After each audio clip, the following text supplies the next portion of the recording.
আর ওই বস্তাটাকে নিজের কম্বল হিসেবে ব্যবহার করছে। দেখেন গায়ে দিয়ে রেখেছে যাতে ঠান্ডা না লাগে। খুব তাড়াতাড়ি ডিম দেবে, মনে তো হচ্ছে খুব তাড়াতাড়ি ডিম দেবে। দেখি কবে ডিম দেয়।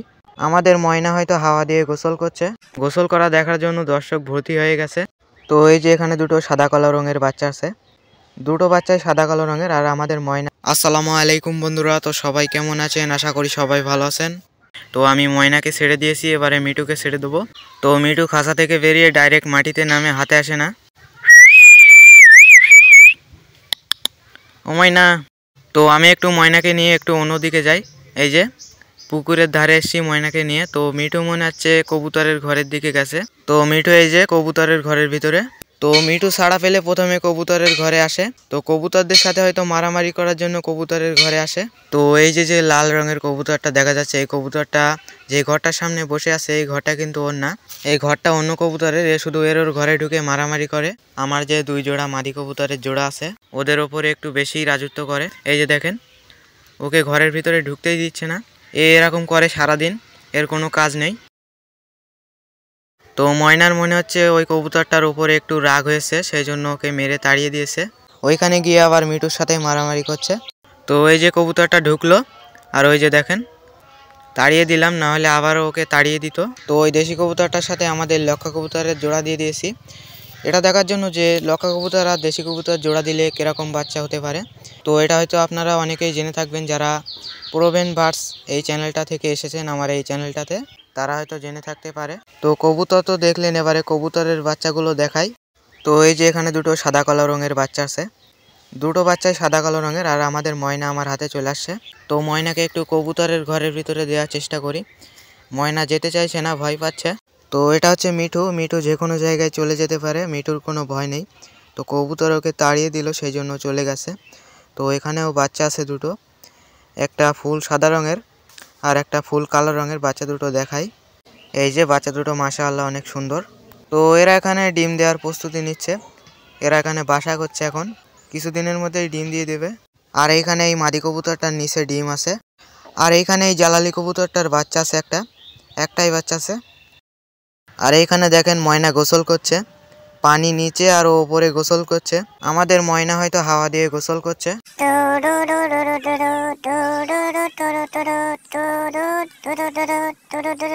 তো আমাদের লক্ষা কবুতর আর দেশি কবুতরের জোড়াটা খড়কুটো টানছে, খুব তাড়াতাড়ি ডিম দেবে, মনে তো হচ্ছে খুব তাড়াতাড়ি ডিম দেবে। দেখি কবে ডিম দেয়।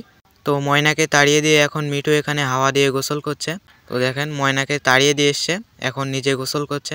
তো এদেরকে এখন গোসল করতে দেওয়া যাবে না, এখন গোসল করলে এদের ঠান্ডা লেগে যেতে পারে, সেই জন্য এর ওপরে একটা কিছু দিয়ে ঢেকে দিই, এটা দিয়ে ঢেকে দিই। এবারে আর গোসল করতে পারবে না, এখান থেকে একটু একটু গোসল করতে পারছিল, এবারে আর গোসল করতে পারবে না। তো আমি কবুতরের ঘর থেকে চলে এসেছি, আমার সাথে ময়নাও চলে এসছে, মিঠু আসেনি। তো শালিক পাখিগুলোকে এখন গোসল করাবো না, দুপুরবেলার দিকে একটু ছেড়ে দেবো, তখন গোসল করাবো। তো আমাদের মিঠু চলে এসছে, মিঠু এসে আবারও চলে গেল। তো দুপুর হয়ে গেছে, শালিক পাখিগুলোকে আবারও ছেড়ে দিয়েছি। ময়নার গোসল করা হয়ে গেছে, আর মিঠু এখনও গোসল করছে। গোসল করা দেখার জন্য দর্শক ভর্তি হয়ে গেছে। তো কবুতরগুলোকেও গোসল করিয়ে দেব। দেখেন এখানে পানি দেওয়া হয়নি, এরা গোসল করার জন্য চলে এসছে। তো তাড়াতাড়ি পানিটা দিয়ে দিই। তো এই যে পানি দিয়ে দিয়েছি, এরা গোসল করছে। আর কিছু কবুতর এখনও ঘরের ভিতরে আছে, তো দরজাটা খুলে দিই যাতে ওরা আসতে পারে। এই যে কবুতর আসা শুরু করে দিয়েছে, অনেক কবুতর চলে এসছে, এখনও কবুতর আসছে। তো এবারে অনেক কবুতর চলে এসছে, বেশি অংশ কবুতরই চলে এসছে। কিছু কবুতর এখনও আছে, লক্ষা কবুতরটা আসেনি এখনও, আরও কিছু কবুতর আসেনি, জালালি কবুতর দুটো আসেনি, খুব তাড়াতাড়ি চলে আসবে। তো এখানে ময়না পালক শুকাচ্ছে, আর মিঠু নিজের খাঁচার উপরে বসে পালক শুকাচ্ছে। এই যে দেখেন এরা গোসল করছে, দেখেন অনেক বেশি গোসল করছে এরা। তো এখানে কবুতরগুলো গোসল করছে, তার পাশে এই রাজহাঁসটার সংসার আছে। তো এখানে ডিম দিয়েছে, আর ওই বস্তাটাকে নিজের কম্বল হিসেবে ব্যবহার করছে। দেখেন গায়ে দিয়ে রেখেছে যাতে ঠান্ডা না লাগে। রাজহাঁসটার অসাধারণ বুদ্ধি। তো এখন অল্প কিছু কবুতরের গোসল করা হয়ে গেছে, এখনও অনেক কবুতরের গোসল করা হয়নি। তো মিঠু আমার হাতে বসে বসে এখন পালক শুকাচ্ছে, পালক অনেকটা শুকিয়ে ফেলেছে, এখনও অল্প অল্প ভিজে আছে। তো এবারে অনেক কবুতরের গোসল করা হয়ে গেছে, একটা জালালি কবুতর আর একটা বাচ্চা কবুতর শুধু গোসল করছে, আর বাকি সব ওই যে ওখানে পালক শুকাচ্ছে। তো ময়নাকে এবারে খাঁচার ভিতরে দিয়ে দেবো। তো মিঠু গাছের ওপরে টোপের পিঁপড়া রস মাখছে, আর কিছু পিঁপড়া নিচে পড়ে গেছে, সেগুলো ময়না মাখছে। তো ওই যে ওখানে মিঠু পিঁপড়ার রস মাখছে।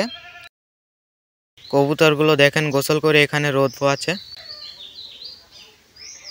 তো মিঠু গাছের উপর থেকে চলে এসছে, পিঠে দেখেন একটা টোপের পিঁপড়া নিয়ে চলে এসছে। তো একেও খাঁচার ভিতরে দিয়ে দিই। তো বন্ধুরা ভিডিও ভালো লাগলে অবশ্যই একটি লাইক করে দেবেন আর চ্যানেলটা সাবস্ক্রাইব করতে পারেন।